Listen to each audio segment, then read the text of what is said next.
से paper leak के मामले सामने आ रहे थे और बिहार में जिस तरह से छात्रों ने सड़क पर उतरकर प्रदर्शन किया, यहां तक कि सरकार को भी घेरे में लिया। और इतना ही नहीं, आपको बता दें कि इस बार पेपर लीक में ऐसे ऐसे बड़े नेताओं के नाम भी सामने आ रहे थे। जी, मैं बात करी तेजस्वी यादव, यहां तक कि नीतीश सरकार और यहां तक कि चिराग पासवान के पार्टी के भी नाम सामने आ रहे थे। हालांकि जो पेपर लीक का मामला था पूरे बिहार में एक सनसनीखेज पकड़ चुका था। जिस तरह से बिहार में बच्चों के भविष्य के साथ खेला जाता है, आए दिन कई छात्र सुसाइड के मामले तक सामने आते हैं, क्योंकि जो पेपर लीक होता है, एक विद्यार्थी पूरे साल मेहनत करके जिस तरह से परीक्षा देने पहुंचता है और वहां पे पेपर लीक के मामले जब सामने हो जाते हैं तो कहीं ना कहीं विद्यार्थियों के दिल को, भावनाओं को और यहां तक कि कहा जाए तो मानसिक स्थिति से भी कमजोर हो जाते हैं, जिसका अक्सर आप देखे होंगे कई खबरें सामने आती है कि सुसाइड के मामले हो गए, वो भी पेपर लीक के समय। क्योंकि नीट जो परीक्षा आजकल के युग में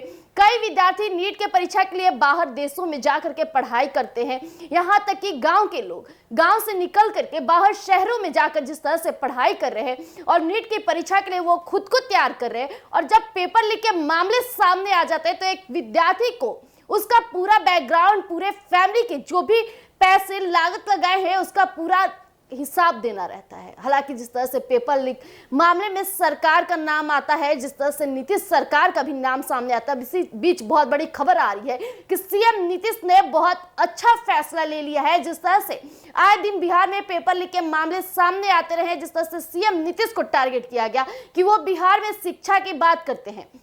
बिहार की विकास की बात करते हैं और आए दिन बच्चों के भविष्य के साथ खेला जा रहा है। ये किस तरह की सरकार है, इसे लेकर सीएम नीतीश काफी सोच विचार करके एक बहुत बड़ा फैसला जारी किए हैं। सीएम नीतीश ने उन फैसलों में उन बातों को ध्यान रखा है जो कि एक विद्यार्थी, उसके परिवार और उसके करियर के लिए बहुत अच्छा माना जा रहा है। तो आइए हम आपके बीच साझा करते हैं कि ऐसा क्या बड़ा फैसला ले लिए सीएम नीतीश कुमार जी ने। नीट की परीक्षा में धांधली के विरोध में अभ्यर्थियों ने पटना की सड़कों पर जमकर बवाल मचाया था। लॉ एंड ऑर्डर की बात कहकर पुलिस ने प्रदर्शन कर रहे उन अभ्यर्थियों पर लाठीचार्ज भी किए थे, जिसमें कई अभ्यर्थी घायल हो गए। इस संबंध में छात्र नेता यानी सौरभ कुमार ने सरकार पर हमला करते हुए कहा था कि इस मामले में पूरी तरह से केंद्र और राज्य सरकार के फेल्योर है। बड़ी बड़ी एजेंसी बिना बड़े बड़े सरगनामों के सेटिंग गेटिंग के साथ नहीं जाती तो किसी भी हालत में पेपर लीक नहीं होता। वहीं छात्र ने सरकार को चुनौती देते हुए कहा था कि सरकार में अगर हिम्मत है तो इस पर तुरंत कार्रवाई करे ताकि पेपर लीक करने की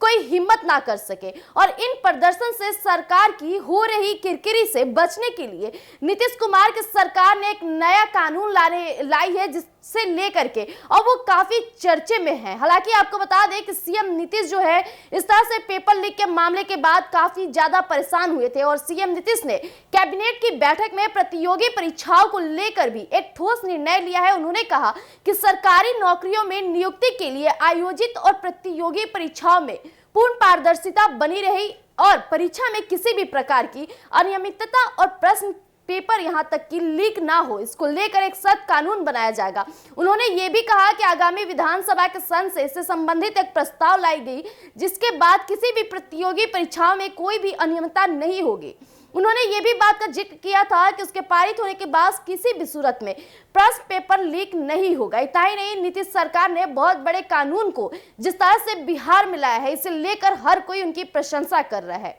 ये कानून परीक्षा माफियाओं पर नकेल कसेगा। यहां तक कि उन्होंने इन बातों का भी दावा किया है कि अगर कोई पेपर लीक करता है तो उस पर सख्त कार्रवाई होगी, जिसके साथ सख्त कार्रवाई के साथ उसे जेल भी जाना पड़ेगा और कई तरह के जुर्माने भी भरने पड़ेंगे। तो आपको बता दें कि सीएम नीतीश ने बहुत बड़े फैसले पेपर लीक के मामले में लिया है। यहां तक कि सीएम नीतीश ने ओएमआर सीट लीक करने वाले लोगों पर जुर्माना कसेंगे। यहां तक कि अगर कोई शिक्षक परीक्षा केंद्र में एग्जामिनेशन सेंटर पर अगर विद्यार्थी की मदद करता है, चाहे वो डायरेक्ट वे में हो या इनडायरेक्ट वे पे, उस पर सख्त कार्रवाई की जाएगी। यहां तक कि आपको बता दें कि सीएम नीतीश के जो बड़े फैसले हैं, यहां तक ये भी है कि कोई भी जो विद्यार्थी होता है, अगर वो एग्जामिनेशन सेंटर के बाहर किसी भी तरह का पेपर पढ़ते हुए पकड़ा जाता है और उसमें उससे जुड़े हुए प्रश्न अगर एग्जामिनेशन सेंटर के अंदर पाए जाते हैं तो उस पर भी जांच की जाएगी, यानी कानून व्यवस्था को टाइट किया जाएगा,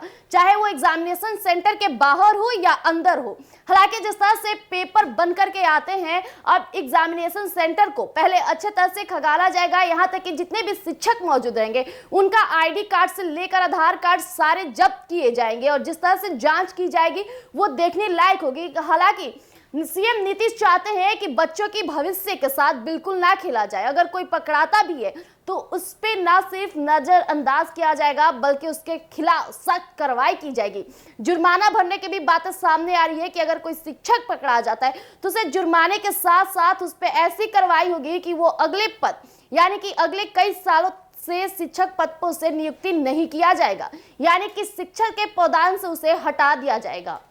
जिस तरह से सीएम नीतीश बच्चों के भविष्य के बारे में सोचे, बच्चों के भविष्य के लिए जिस तरह से मामलों को सामने ला रहे हैं, यहाँ तक कि ये फैसला सिर्फ बच्चों की भविष्य के साथ नहीं बल्कि शिक्षक की जो एक मर्यादा होती है, जो शिक्षक की एक नियुक्ति होती है,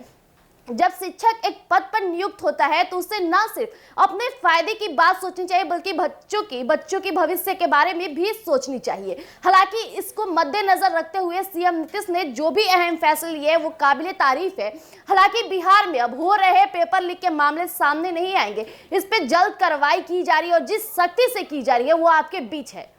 और जिस तरह से आए दिन बिहार को विशेष राज्य के दर्जे की मांग उठ रही थी, इस बीच यहाँ तक कि सीएम नीतीश ने जिस तरह से पूरे सदन में अपने आवाज को बोल्ड किया था, वहीं चिराग पासवान भी आए दिन बिहार को विशेष राज्य दर्जे की मांग करते थे। उन्हीं की पार्टी की शामवी चौधरी भी जिस तरह से बिहार को विशेष राज्य दर्जे की मांग की थी, जिस तरह से अब आपको बता दें कि बिहार विधानसभा में सीएम नीतीश जाते वक्त जिस तरह से खबरें सामने आ रही है कि बिहार को विशेष राज्य की दर्जा नहीं स्वीकार की गई, नहीं मिलेगी। इसे लेकर जब मीडिया कर्मी सीएम नीतीश से पूछते हैं कि सर आपने तो कहा था बिहार को विशेष राज्य का दर्जा मिलेगा, इस पे सीएम नीतीश चुप्पी साधते और हंसते हुए कहते हैं कि धीरे धीरे सब आपको पता लग जाएगा, और वो सीधे विधानसभा के अंदर जाते हुए दिखते हैं। लेकिन इसके पीछे उन्होंने कोई भी अपनी टिप्पणी या बयान नहीं जारी किया। हालांकि आए दिन जिस तरह से सदन में बिहार को विशेष राज्य के दर्जे की मांग उठ रही है, अब इस बीच नीतीश कुमार क्या ही करेंगे। जिस तरह से वो बिहार की जनता को दावा दिए थे, उम्मीद दिए थे कि बिहार को विशेष राज्य की दर्जा दिलाऊंगा,